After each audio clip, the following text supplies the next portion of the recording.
sénégalaise vous offre votre magazine Parlons Foot.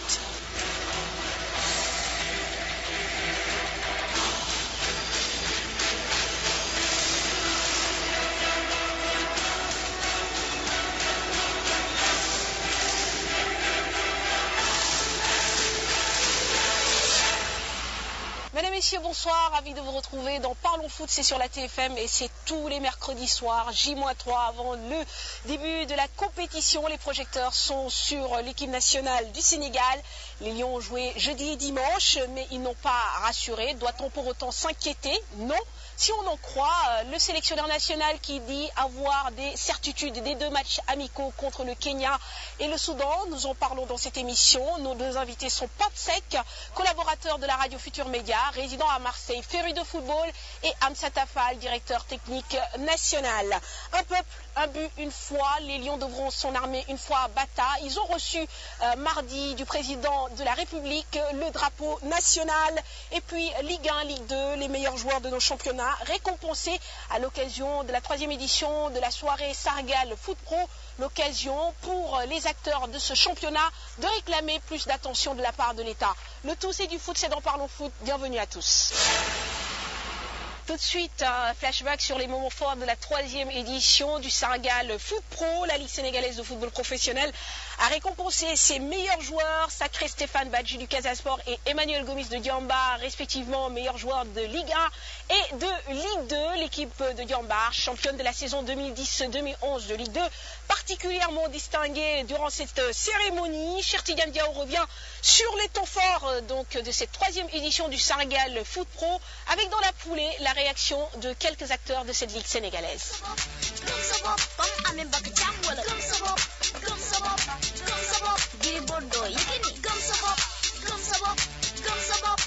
L'image est riche en symboles. Les meilleurs locaux de la Ligue 1 offrent des écharpes aux couleurs nationales aux Lions du Sénégal.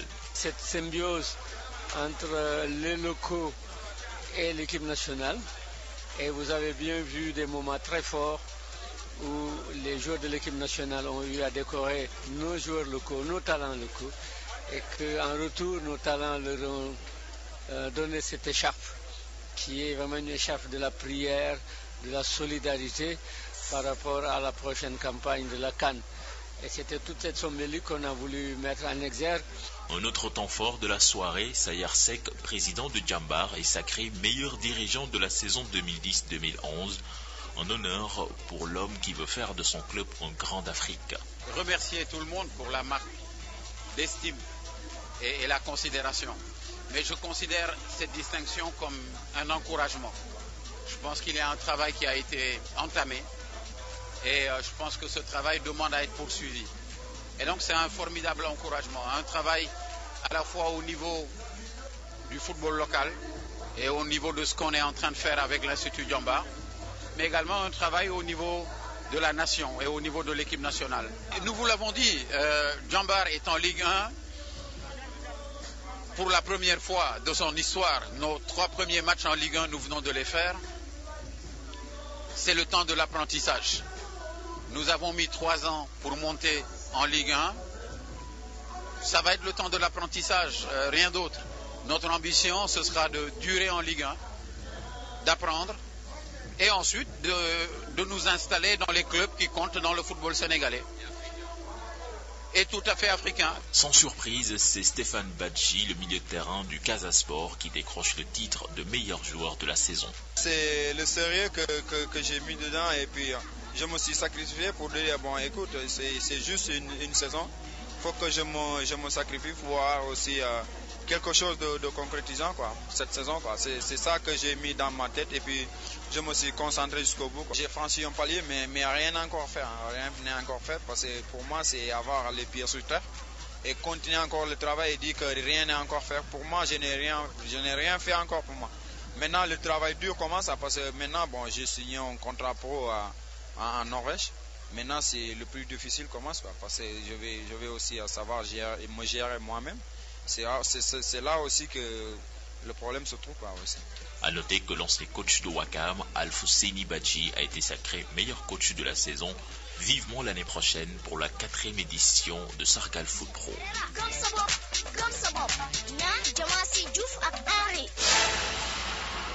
Voilà, amis téléspectateurs, comme je vous le disais au sommaire, nous consacrons une large page, bien sûr, à la préparation des Lions du Sénégal en vue de la prochaine Coupe d'Afrique. Coupe d'Afrique qui démarre samedi avec 2 matchs au programme de la première journée.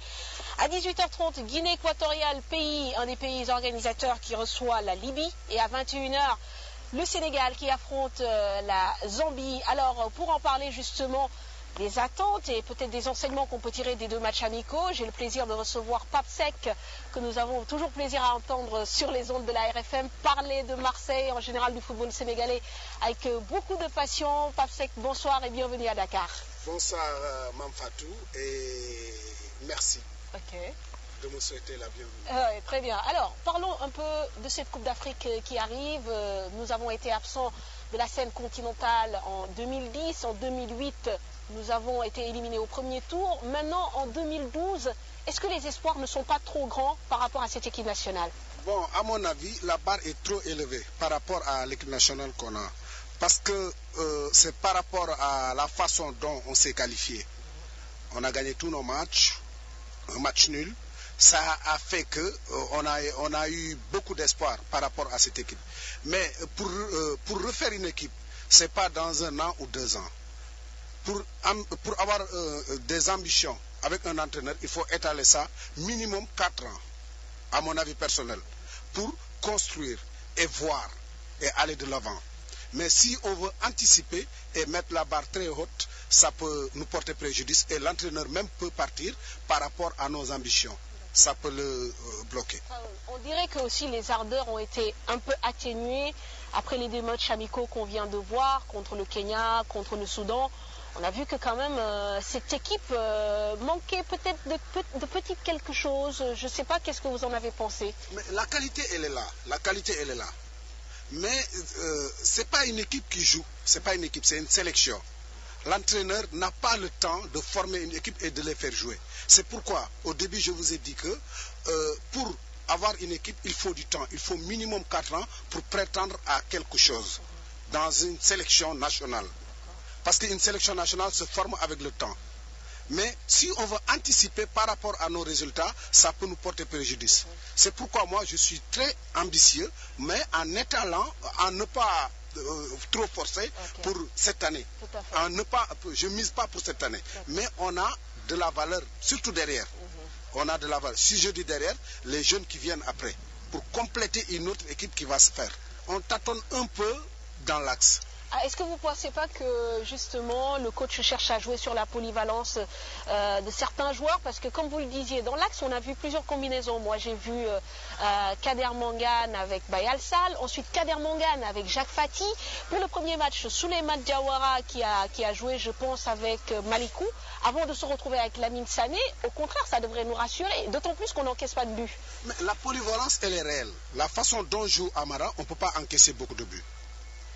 Parce que pour gagner un match, il faut ne pas encaisser d'abord. Si tu mets un but, tu gagnes le match. Le Sénégal nous a habitués à jouer comme ça. Tant qu'à faire, même si on joue un peu mal, mais si on gagne, en fin de compte, on voit que le résultat. On ne voit pas qu'on a bien joué les combinaisons. Le résultat final, c'est 1-0. Le Sénégal a gagné. Et si on pouvait gagner 1-0 jusqu'à la finale et gagner la finale, je serais très content en jouant comme ça. Bien que le football, c'est du spectacle. Mais ça tend à disparaître, comme je vous ai dit tout à l'heure. Parce que c'est un problème de positionnement. Par rapport, on doit jouer un 4-4-2. Et les excentrés n'occupent pas le couloir. Ça manque toujours des personnes au milieu du terrain. Comme Mamadou Nia, l'autre jour, il a joué sur le flanc gauche avec Armand. Il a bloqué Armand pour qu'il puisse monter. Son premier adversaire, c'était Mamadou Nia. Parce qu'il n'a pas laissé le couloir. Il se positionnait toujours à l'aile. Et sa place, c'était à 3 mètres de l'aile. Et Dame était trop loin. Et Issa Dia aussi n'occupait pas son couloir. Ça y fait que le milieu du terrain, c'est un désert. Comme je dis souvent, c'est un Bayalou Tenguigen. Bon, comme étant un bon Saint-Louisien. Dans ce cas-là, est-ce que c'est pas un problème de profil alors? Est-ce que l'entraîneur met les bons hommes au bon poste? C'est pas ça, parce que son message ne passe pas parfois. Parce qu'il voit tout. Parce que je l'ai vu analyser sur une télé l'autre jour.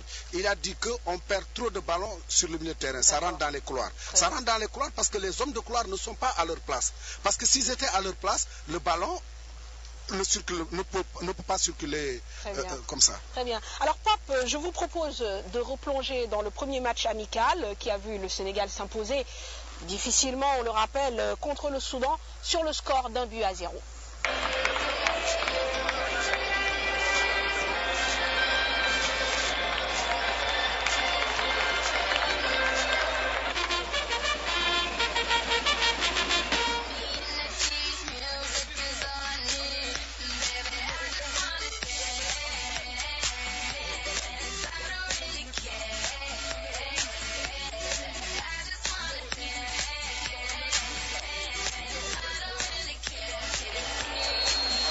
C'est sur le score de 1-0 en faveur du Sénégal que la rencontre qui a opposé l'équipe nationale du Sénégal et celle du Soudan a pris fin hier au stade Léopold Sédar Senghor.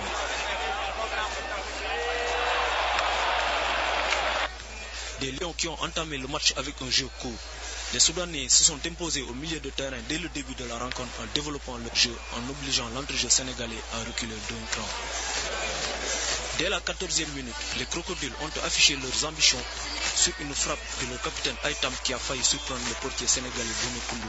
Mais même si ces derniers n'ont pas pu retrouver le chemin des filets, ils ont réussi à imposer leur style de jeu au Poulain d'Amara pendant quelques moments. Mais la réplique sénégalaise ne se fera pas attendre longtemps.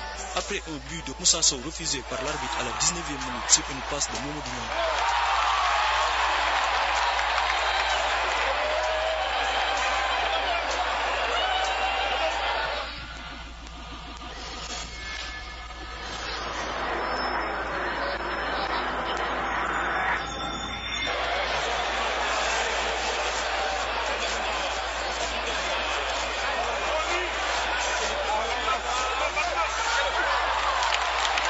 c'est au tour de Dembaba qui, après avoir manqué un excellent tir à la 14e minute, détourné par le portier soudanais, qui marque à son tour à la 23e minute sur une jolie tir.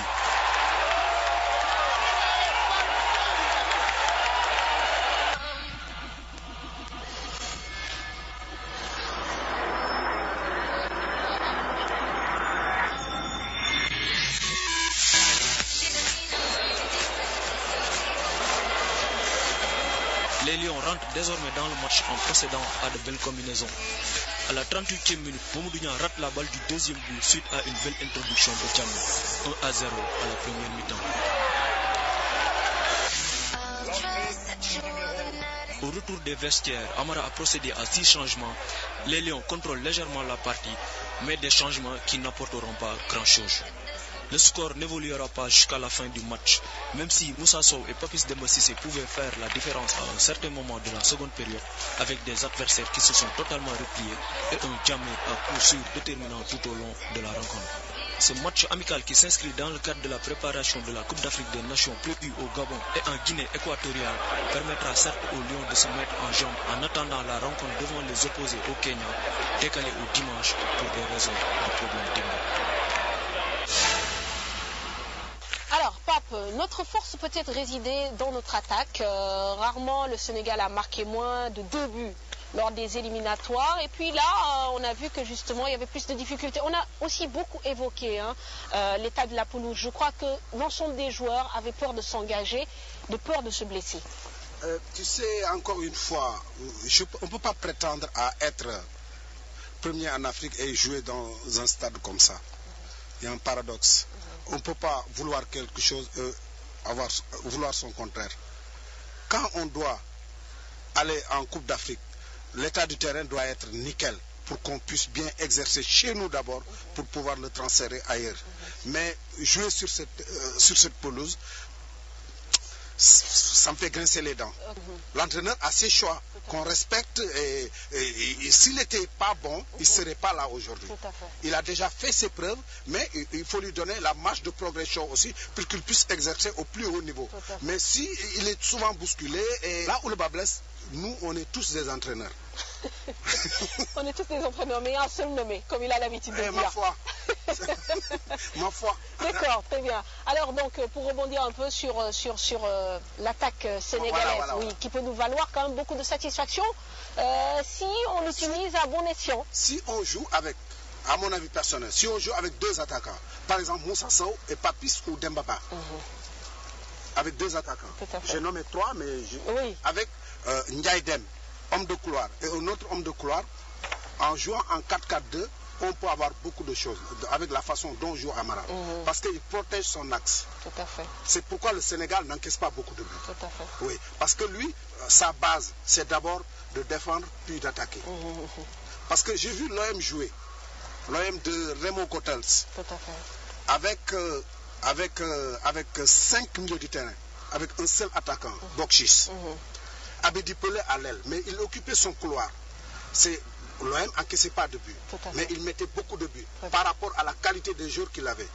Avec un réduit voleur, c'était le haut niveau. C'était le haut niveau. Mais ils ont eu du temps de jeu, ils s'entraînent tout le temps, ils sont toujours ensemble. C'est pas par rapport à une sélection aussi. Alors, Pape Seck, nous arrivons au terme de cet entretien. Je vais tout simplement vous demander quand même des nouvelles de l'Olympique de Marseille, parce que voilà, on sait que vous parlez souvent de cette équipe. On a vu une équipe qui, au début du championnat, avait beaucoup de difficultés, mais là, qui est sur une très très très bonne dynamique, malgré le départ des Ayou et de Souleymane Diawara. Comment vous expliquez un peu ce redressement de situation? Tu sais, il y a eu des problèmes entre dirigeants et ça casse un peu une équipe. Au début, c'était difficile. Entre-temps, il y a eu des problèmes entre Didier Deschamps et José Anigo. Ça a fait beaucoup de mal à cette équipe. Mais même moi, j'avais peur que cette équipe doit jouer au milieu du terrain, au milieu du tableau cette année. Mais là, il y a d'autres ambitions aussi. Parce que dans un championnat, on évolue et les objectifs se développe par rapport au comportement de l'équipe. Tout à fait. Très bien. Pape, merci beaucoup. Et puis, tu me donnes une chance de dire bonjour à mes enfants, que je vous aime trop. Babacar, les jumelles, Diara et Daba, et ma femme, ma maman, et ma femme, je t'embrasse. Coucou. Merci Pape. Alors nous allons replonger dans l'actualité de l'équipe nationale avant de recevoir notre premier invité, puisque vous le savez, la tradition veut que le drapeau national soit toujours remis aux Lions en partance pour une campagne très très importante, donc à Bata en Guinée équatoriale, et on espère bien sûr à Libreville au Gabon. Le Palais de la République a accueilli donc le staff de l'équipe nationale et ses Lions pour cette traditionnelle remise du drapeau national. Les images tout de suite dans Parlons Foot.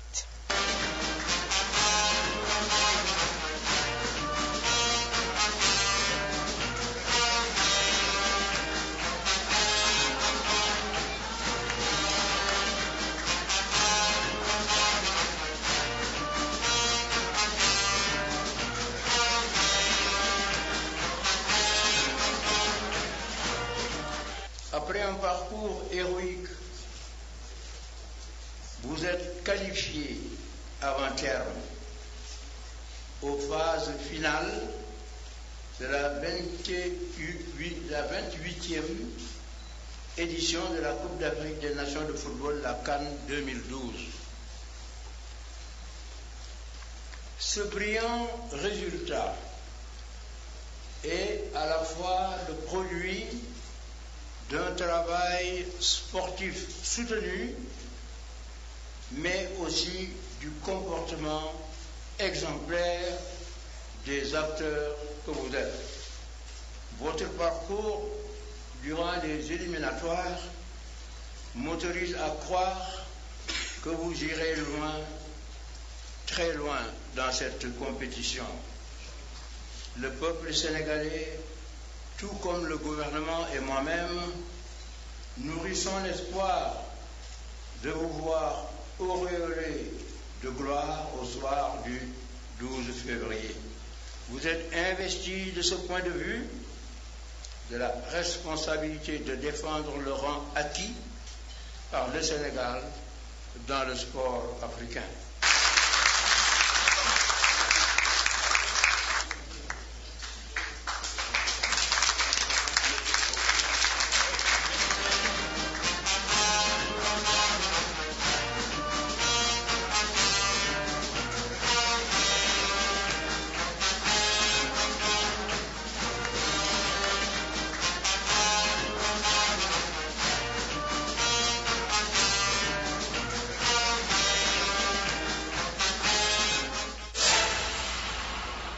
Bienvenue dans la Minute ATPS.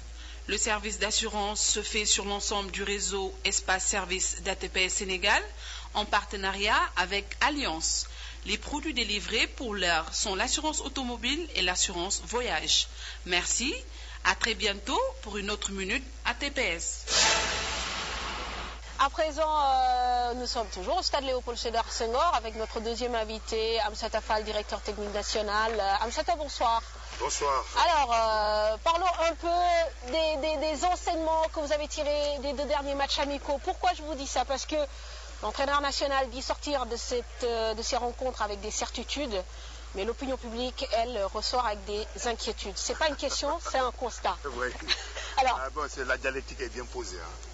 Oui, merci Mafatou. Je pense que d'abord, ce qu'il faut retenir sur ces 2 matchs, c'est d'abord 2 matchs victorieux. Et 2 matchs victorieux à l'entame d'une CAN qui en tout cas au plan de l'événementiel sportif africain est la plus grande compétition, c'est toujours très bon pour le moral des joueurs. Parce que rester dans une logique de victoire pour l'équipe nationale, en tout cas, est une sorte de viatique que le staff s'est imposé. Tout à fait. Maintenant, il est clair que la logique, la philosophie, disons, de match de préparation par rapport aux entraîneurs et par rapport aux supporters. Et même parfois les observateurs. Les observateurs, mais ils ne partagent jamais la même philosophie de match. Qu'est-ce qu'il faut, sur ces 2 matchs, qu'est-ce qu'il était enfin, qu'est-ce qu'il était arrêté pour ces 2 matchs? Nous sortons d'une trêve où certains joueurs étaient restés 2 semaines sans jouer. C'est le cas du championnat de France, du championnat d'Allemagne et le championnat d'Angleterre. Ils sont restés 1 semaine. La forme du joueur est toujours fluctuante, elle n'est jamais linéaire. C'est en dents de scie. Même à l'intérieur d'une saison pleine, les joueurs n'ont pas toujours, disons, le même état de forme. Ça, c'est un. Deuxièmement, ces 2 matchs qui étaient intégrés dans une phase de préparation. À l'intérieur de cette phase de préparation, il fallait jouer 2 matchs. Pour les entraîneurs et le staff, il fallait donc non seulement donner un temps de jeu à tous ces joueurs, à tout le monde, parce qu'une Coupe d'Afrique, c'est pas 11 joueurs qui le jouent. J'ai entendu parler pourquoi le Sénégal n'a pas mis son équipe type. Oui. Je préfère son équipe probable. Pourquoi le Sénégal n'a pas mis en tout cas son 11 meilleur. Mais en faisant 11 meilleurs, il faut se dire également, tout peut arriver. Il y a des aléas que l'on ne peut pas contrer en Coupe d'Afrique. Mais Amsata, juste à ce niveau-là, pour trouver des automatismes, est-ce qu'il ne faut pas justement faire jouer les mêmes pour qu'ils se retrouvent sur le terrain? Parce que moi, j'ai vu que le coach a joué 4 mi-temps différentes, à chaque fois avec des changements d'effectifs, au moins de 6 joueurs. Mais dans ce cas-là, il est très difficile de trouver des automatismes entre les joueurs. Mais vous savez, le coach, c'est pas aujourd'hui qu'il prend l'équipe. Autrement dit, le coach, il connaît son équipe. Et ça fait à peu près quand même depuis 1 an et demi, 2 ans qu'il a cette équipe. Il connaît disons, quand il s'agit de matchs amicaux, de matchs officiels, mais ça se fait. Vous-même, à 2 jours de match, vous connaissez l'équipe probable, à 2 ou 3 jours même. Mais ce n'est pas le cas quand il s'agit d'un championnat. Si on va aller loin, il faut jouer au moins 6 matchs. Il faut travailler dans la durée. Mais ça, c'est un. Deuxièmement, en venant jouer un match officiel, le coach, il connaît déjà les états de forme des uns et des autres. Ce n'est pas le cas quand il y a une trêve où les états de forme ne sont pas les mêmes. Liés d'abord, en tout cas, aux championnats différents, liés, disons, au statut de chaque joueur, ce qui fait que le coach a besoin d'abord de savoir l'état de forme de ces joueurs. Parce qu'après 15 jours, il n'est pas sûr de connaître avec certitude l'état de forme de tous les joueurs. Il était important donc pour aller le plus loin possible dans cette Coupe d'Afrique, en tout cas avoir un groupe, savoir déjà qui est en forme.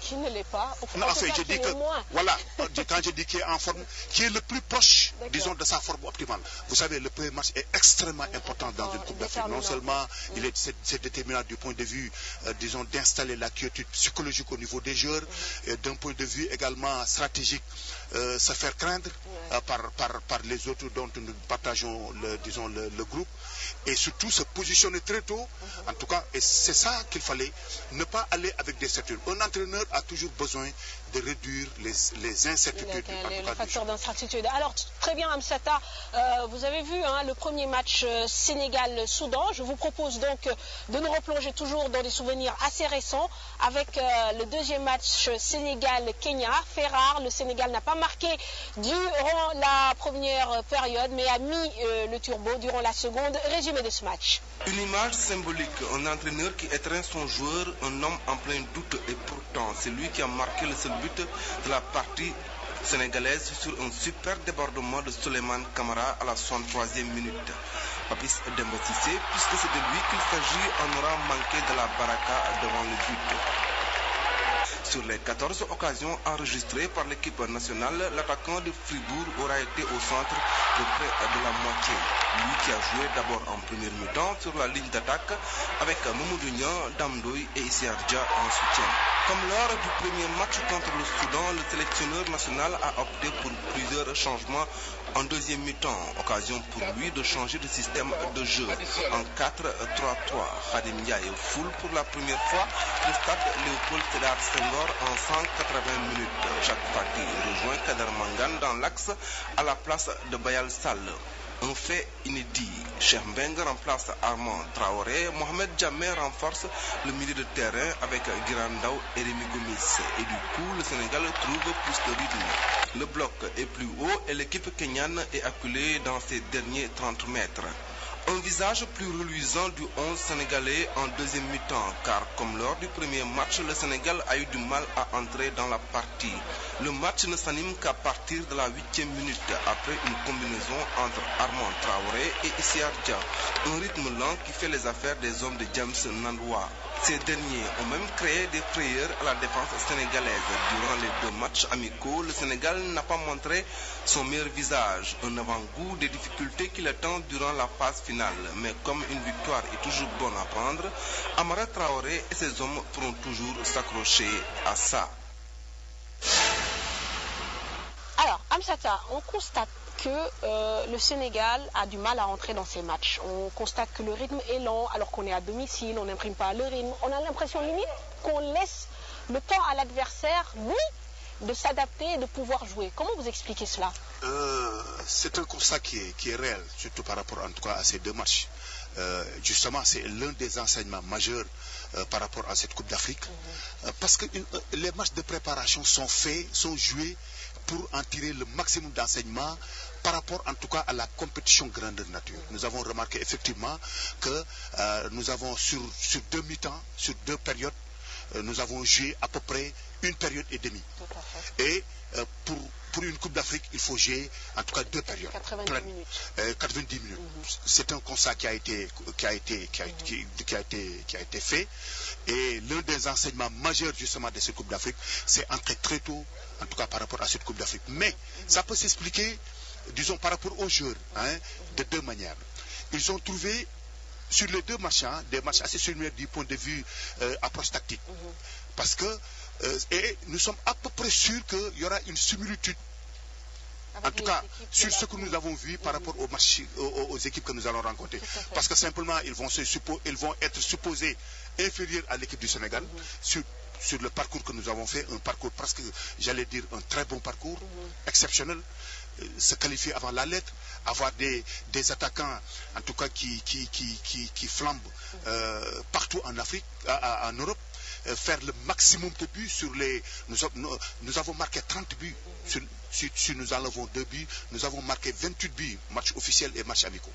Nous en avons encaissé que 8, mais quand on rencontre ces genres d'équipes, Zambie, forcément, nous sommes favoris. Nous sommes supposés plus forts. Non, nous sommes favoris. Sur les papiers, nous sommes favoris. Donc les équipes vont venir, ils vont adopter en tout cas, disons, un repli concentré dans leur zone, comme on l'a vu. C'est sûr que nous allons... Maintenant, au niveau des jeux, ils ont tardé à prendre la mesure de l'adversaire. Quand je dis tardé à prendre la mesure de l'adversaire, c'est-à-dire qu'au plan tactique, qu'est-ce qu'il faut maintenant dans le jeu? Et c'est ça qui a retardé, qui a fait qu'effectivement, disons, l'équipe a été observatif. Pendant longtemps. Mais ça, il faut gommer ça. Il faut gommer, disons, ce temps de latence, ce round d'observation. Mais je pense que ces deux matchs-là sont faits pour que justement avoir les enseignements, savoir quelle approche tactique, savoir quel jeu il faut mettre. Et ça, on l'a vu en deuxième période, aussi bien contre le Soudan, aussi bien contre le Kenya. Alors, Amsata, là aussi en enseignement, en tout cas, on a besoin de votre éclairage de technicien. On a l'impression que jusqu'à présent, au niveau du milieu de terrain, l'équipe nationale n'a pas encore trouvé sa marque. On n'arrive pas à savoir si on joue avec deux milieux ou on joue deux milieux avec deux excentrés. Il n'y a pas l'animation offensive. J'entends souvent dire que le système n'est pas important. Ce qui est important, c'est l'animation offensive. Mais au niveau de l'animation offensive, le Sénégal n'a pas encore trouvé ses repères, notamment pour bien servir ses attaquants. Oui, mais je pense quand même, quoi qu'on puisse dire, sur les deux dernières périodes, les deux périodes des deux matchs, le Sénégal s'est retrouvé avec énormément d'occasions. Quand même sur le match contre le Soudan, si le Sénégal met 4 buts, mais il y a... D'accord, mais le problème de fond... J'en viens. Le Sénégal, personne ne criait au scandale. Sur la deuxième période également contre le Soudan, mais il y a une animation de jeu quand même. Sur la deuxième période, je dis bien, un peu avec des moments séquencés dans la première période, mais dans la deuxième période, non seulement le Sénégal a été dominatrice dans la conservation du ballon, le Sénégal a joué dans les intervalles au niveau du bloc d'équipe Kenya, le Sénégal a déséquilibré l'adversaire pour jouer sur les côtés, ce qui fait que nous avons énormément d'occasions. Maintenant, face en tout cas, disons, à la revue d'effectifs, on ne peut pas s'attendre à une animation tout azimut de folie. Mais une fois qu'on aura l'équipe probable, une fois qu'on aura les meilleurs du moment, je pense qu'il faut s'attendre en tout cas à avoir une animation qui va nous permettre, disons, de marquer comme on l'a fait jusqu'ici. Parce que c'est vrai, les Sénégalais, je pense que aussi, Manfatou, il faut qu'on identifie encore de manière claire le référentiel d'appréciation du haut niveau. Parce que nous ne sommes pas le Barcelone. Barcelone, c'est tous les 50 ans, c'est tous les siècles. Ça, on l'a compris. C'est pas toutes les équipes qui jouent comme Barcelone. C'est ça. Vous prenez son rival, cette animation dont vous parlez, elle n'existe pas avec le Real. Le Real, c'est 2 passes, c'est 3 passes et c'est devant. Aujourd'hui, il faut voir quelles sont les statistiques dominantes dans le haut niveau. Dans le haut niveau, ce n'est pas les attaques placées qui font mouche. Très bien. Les buts ne sont pas tous marqués sur des attaques placées. Les buts sont marqués beaucoup plus sur des attaques rapides, sur des transitions rapides. Très bien. Et ça, il faudrait que les Sénégalais également se disent que... En prennent conscience. Que ce n'est pas le fait de tourner un ballon pendant 15 passes, mais qui est une garantie, une assurance tout, sans risque. D'accord, qu'on va marquer des buts. Très bien, et qu'on va gagner. L'idéal, c'est de faire. C'est de l'avoir. L'idéal, c'est d'avoir une animation tout azimut comme Barça et de marquer des buts. Mais on n'a pas toujours. Parce que d'abord, nous ne sommes pas un club.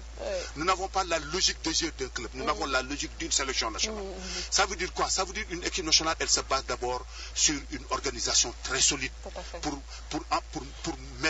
encaisser le moins de buts. Justement, les points positifs, je pense que c'est la solidité défensive. Là, au moins, tout le monde est d'accord. Et comme je le disais tout à l'heure à Papsec, on a vu qu'il y a eu plusieurs formules, plusieurs associations, notamment dans l'axe central. Et ça c'est intéressant. C'est la recherche. C'est un point positif. Aujourd'hui, avec ce qui s'est passé, on peut supposer, je dis bien on peut supposer que l'axe central, quand il n'y aura pas disons, de bobo, quand il n'y aura pas de contre-performance, tout se passe bien. En principe, c'est les deux qui avaient joué contre le Cameroun, ainsi de suite. C'est Suleiman et comment il s'appelle, Mangane. Mais sur ces deux matchs-là, les deux joueurs ne sont pas trouvés sur le terrain. Ça veut dire que quelque part, donner à l'entraîneur aussi la latitude donc de rechercher. Il a essayé de chercher, parce qu'on ne sait jamais ce qui peut se passer dans une Coupe d'Afrique. Parce que Jacques Fati n'a jamais joué dans un match. Il a joué peut-être à Sochaux, mais il n'a jamais joué au niveau de l'équipe. Mais il a été intéressant. Il a été extrêmement intéressant. Ça veut dire quelque part, sur un enseignement, Jacques Fati peut être en tout cas une solution. Parce qu'on ne sait jamais dans une Coupe d'Afrique. La Coupe d'Afrique, elle est longue. Il faut avoir beaucoup de peau secrète. Armand Traoré n'a jamais joué également au niveau de sur le flanc gauche comme excentré. Mais le coach l'a essayé pour voir. En tout cas, c'était 2 matchs. D'abord, pour donner de la forme aux joueurs, qui étaient en deçà de leur forme habituelle. Parce qu'ils étaient en trêve. Bon, donner du temps de jeu aux joueurs, essayer toutes les combinaisons, et à partir de toutes ces combinaisons, se rapprocher de tout ce que nous avons fait, notamment dans les préliminaires. Parce que quand même, on a pu jouer avec Amsata, nous arrivons pratiquement à la fin de cette émission, donc peut-être les derniers mots. On peut espérer que le Sénégal va être une équipe qui va monter en puissance puisqu'il continue sa préparation et que, bon, voilà, le premier match, voilà, ce matin, il y avait l'entraînement et puis il y a également donc le premier match contre la Zambie qui va être déterminant. Désormais, l'heure n'est plus aux mots, mais l'heure est aux actes. L'heure est aux actes, mais avant de parler aux actes, je voudrais rassurer les Sénégalais. C'est le même staff qui a conduit l'équipe pendant 2 ans, qui a qualifié l'équipe avant terme. Très bien. Qui a donné en tout cas de l'espoir aux Sénégalais. Avec une équipe nationale qui était en reconstruction par rapport en tout cas à un passé très récent qui a été très, très dur pour les Sénégalais. Absence d'une CAN, absence d'une Coupe du Monde. C'est les mêmes joueurs qui sont là. Maintenant, au niveau de la philosophie des matchs, le staff a cru bon, disons, travailler sur une autre philosophie par rapport à un match officiel. Vous étiez là, Mamfatou, à la veille du match contre le Soudan. Je ne sais pas si vous avez vu l'entraînement. Ce que nous avons remarqué, c'est qu'après 1h45 d'entraînement, le staff a fait, disons, ce qu'on appelle un entraînement physique intermittent. Et ça n'arrive jamais à la veille de matchs classiques. Ça veut dire que les matchs sont là, c'est vrai qu'il faut les jouer, il faut essayer de les gagner, mais ça ne change pas le plan de préparation de l'équipe nationale. Pour être dans une forme optimale le jour J. Nous avons encore 3 à 4 jours où nous allons, à partir des enseignements que nous allons tirer, peaufiner, disons, l'équipe type pour lui donner la conservation des jeux, pour lui donner la maîtrise collective, pour renforcer la solidité, également pour permettre à l'équipe de marquer beaucoup de buts. Je prends l'exemple de l'Espagne. L'Espagne, les gens croient qu'avec tout son staff, avec tous ses stars, avec tous ses joueurs, l'Espagne n'a pas été l'équipe la plus prolifique en Coupe. Elle a été devancée par l'Allemagne, elle a été devancée par l'Argentine, mais l'Espagne a été l'équipe la plus solide. Défensivement. Ça veut dire qu'il faut qu'on cherche l'équilibre. Maintenant, c'est vrai que le commun du mortel, les observateurs, les supporters, ils veulent du spectacle, ils veulent des buts, ils veulent que... Et ils veulent aussi la coupe. Je crois que si on leur dit prenez la coupe, même marquer un but par match, ils ne diront pas non. Non. Sur ce point-là, je vous rassure. Non, c'est pourquoi je pense qu'il faut que les gens se rassurent. Tout à fait. Nous allons vers une Coupe du Monde où on a en tout cas le moins d'incertitude possible. On a réduit toutes les incertitudes à partir en tout cas de ces 2 matchs. On a essayé de donner du temps de jeu en tout cas à tous les joueurs. On a essayé également par rapport à l'objectif, disons, de monter en puissance au niveau de la forme des joueurs. D'ici en tout cas le premier match, je pense que nous aurons une équipe avec une forme optimale. Très bien. En tout cas, Amsata Fall, je vous souhaite bonne chance pour cette Coupe d'Afrique. Je sais que votre temps est précieux actuellement avec la préparation de l'équipe nationale. On souhaite bonne chance à nos Lions qui partent normalement demain, jeudi, à Bata, en Guinée équatoriale. Je le rappelle, le premier match, ce sera samedi contre la Zambie, un match déterminant. Parlons foot, c'est fini pour ce soir. Je vous donne rendez-vous très prochainement pour plus de foot. Et vous savez, moi, j'adore ça. J'espère que vous aussi. Merci à l'équipe technique qui m'a accompagné. Merci à Chimère Diouf qui monte cette émission. Et aux réalisateurs, bonne soirée à tous en compagnie des programmes de la TFM. Au revoir, bonsoir.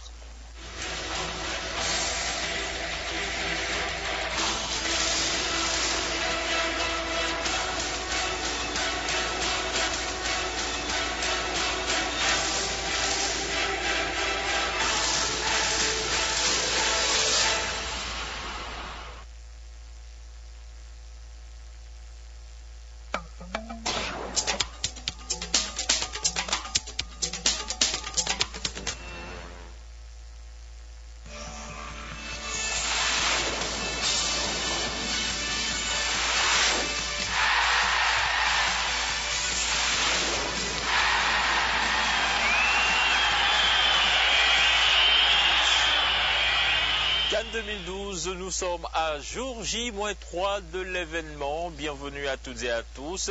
À suivre dans ce nouveau numéro de Cannes 2012, en entretien avec Yatma Diop, ancien international.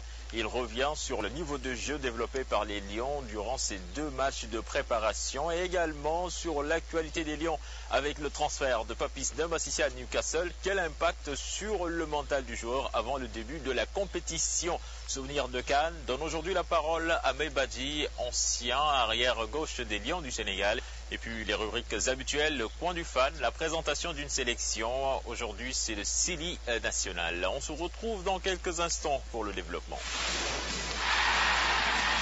Les Lions du Sénégal ont reçu hier des mains du chef de l'État le drapeau national. Finalement, c'est demain jeudi qu'ils vont quitter Dakar pour rallier Bata. Comme annoncé en sommaire, je vous propose de suivre l'entretien que nous a accordé le doyen Yatma Diop, ancien international, qui revient sur, entre autres sujets, le niveau de jeu développé par les Lions du Sénégal lors de ces 2 matchs de préparation au stade Léopold Sédar Senghor.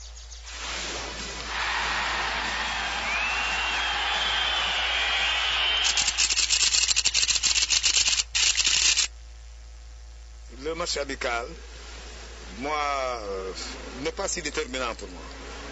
Parce que de toute façon, les joueurs ne se livrent pas en match amical.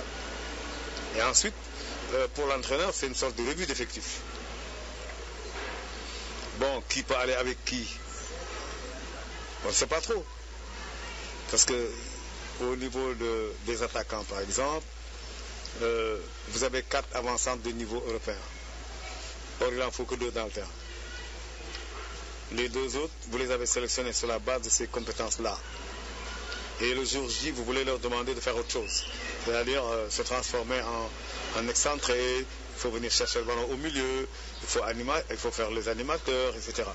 Ce n'est pas tout à fait leur rôle. Et le Sénégal, aujourd'hui, n'a pas ce que les Sénégalais appellent le meneur de jeu. Donc, il faut que l'entraîneur, à travers ces matchs amicaux, cherche la meilleure formule. Étant entendu justement que ce meneur de jeu n'existe pas, individuel. Donc, qu'est-ce qui peut régler le problème? C'est une sorte de resserrement de lignes et d'existence de triangles successifs. C'est comme ça que je peux l'appeler. Si les lignes sont resserrées aussi bien au plan offensif que défensif, le jeu d'ensemble peut être cohérent. Et si en plus il est respecté ce que j'appelle les triangles successifs, cela veut dire que chaque fois qu'un joueur sénégalais a le ballon, il a un élément d'appui et un élément de soutien. D'accord? L'élément de soutien étant soit sur la même ligne ou en deçà du porteur du ballon, l'élément d'appui étant une sorte de sommet d'un triangle. Oui. Donc, ça ne se règle pas dans un match amical ou dans un truc. C'est une série de rencontres.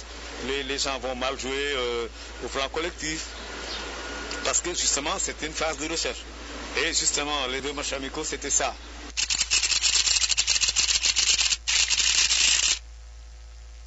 L'équipe type pour nous, elle ne peut être que ponctuelle. Parce que on n'a pas eu une évolution globale de tous les joueurs à un certain niveau avec le même niveau de jeu. Les uns étaient blessés, les autres ne l'étaient pas, les uns ont joué, les autres n'ont pas joué, etc. Donc, si on avait, pendant toute la saison ou la dernière, des joueurs qui jouent tous au même niveau, qui sont tous très compétitifs, au même niveau de compétition, etc., on pourrait en ce moment-là faire des déductions sur la base de leur production. Or, ça n'a jamais été le cas. Vous prenez le cas de Pape Demba Cissé. Pape Demba semblait être l'un des centre-avant incontournables de l'équipe. Est-ce que c'est le cas maintenant? Non, ce n'est plus le cas. Ce n'est pas le cas. Dans les apparences en tout cas. C'est plutôt Demba qui apparaît. Hein, j'ai vu comment il a été applaudi. Alors que Demba, contre le Cameroun, il était remplaçant. Voilà, donc vous voyez que il n'y a pas cette stabilité-là qui vous permet de dire l'équipe type, elle n'existe pas.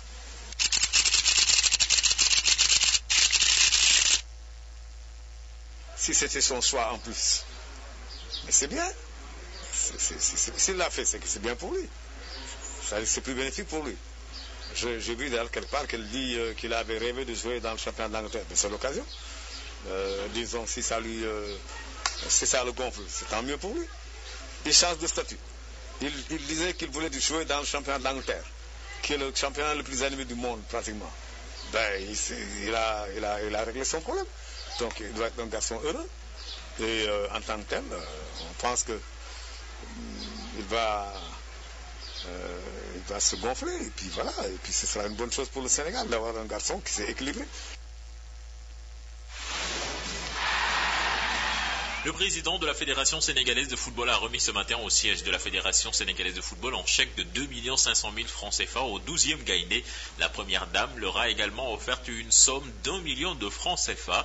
La presse sportive était également de la partie par l'entremise de l'ANPS. Écoutons d'abord Omar Diarra, représentant de l'ANPS, et Ibranao, 12e Gaïndé. Ce geste-là aujourd'hui est très important dans le sens où ça peut rappeler aux autres Sénégalais que c'est autour de l'unisson que la performance peut venir. Aujourd'hui, ces 2 millions que nous avons reçus va devoir permettre à toute la presse sportive sénégalaise, pas seulement aux membres de l'ANPS qui seront présents en terre étrangère à Bata et à Libreville, de bénéficier de conditions les meilleures pour pouvoir travailler. Parce que ça va juste servir à faire une maison de la presse comme on le fait depuis 2002 à Bamako et permettre aux journalistes de bénéficier du Wi-Fi, d'une bonne communication. Parce qu'on dit à Bata par exemple, la minute de communication coûte 200 francs. C'est un peu cher pour les radios, peut-être les télés qui vont se déplacer. Le Wi-Fi est presque inexistant. On est obligé de procéder ou bien d'installer un Wi-Fi satellitaire pour pouvoir permettre à tout le monde de travailler et de permettre au peuple sénégalais de aussi bénéficier de tout ce qui se passe par rapport à la sélection nationale. On est très content de ces gestes et que nous demandons à la fédération et à Mme Viviane, nous les remercions de vive voix parce qu'ils ont compris que le football doit se faire avec les supporters. Et dans le football, il y a les supporters, il y a les dirigeants et il y a les joueurs. Les joueurs, on les a mis dans de très bonnes conditions. Et les dirigeants aussi. Et on doit mettre aussi les supporters dans de très bonnes conditions pour qu'ils supporter l'équipe nationale du Sénégal. On a déjà fait notre budget pour 110 supporters, un budget de 250 millions. Mais vous voyez, on vient de recevoir les premiers gestes de la fédération et de Mme Viviane Wade. Donc on demande à tous les Sénégalais et à tous les bonnes volontés d'aider le 12e Gaïndé à partir et combler et régler le budget de 250 millions pour au moins soutenir l'équipe nationale du Sénégal.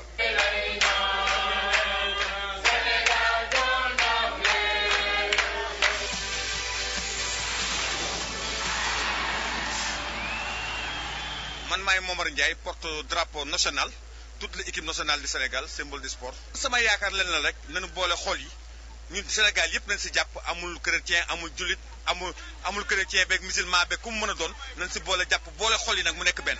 parce que bu fekkee ne ñëpp dañoo bëgg a jël coupe bi tamit sa xol yi ne ànduñu tamit c'est pas la peine nañu boole xol yi mu nekk benn xam ne mbir mi yëpp moom la mbir mi mbirum Sénégal la raay bi ñëpp a ko bokk amul chrétien bi amul jullit bi amul keneen képp kuy.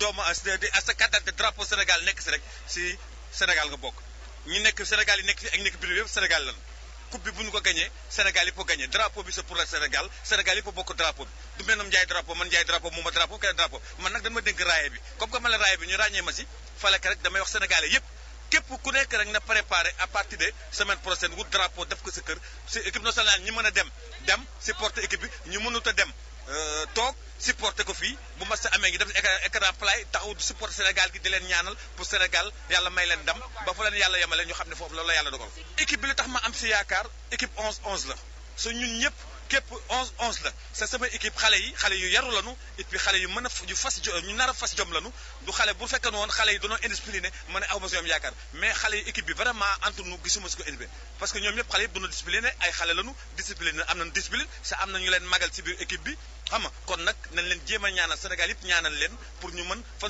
ñu bëgg a yegg ñu yegg fa li ñuy si yóotu suñu borom jot Sénégal parce que benn bopp lanu dara xaju si kenn mënu ko xaj ñaar.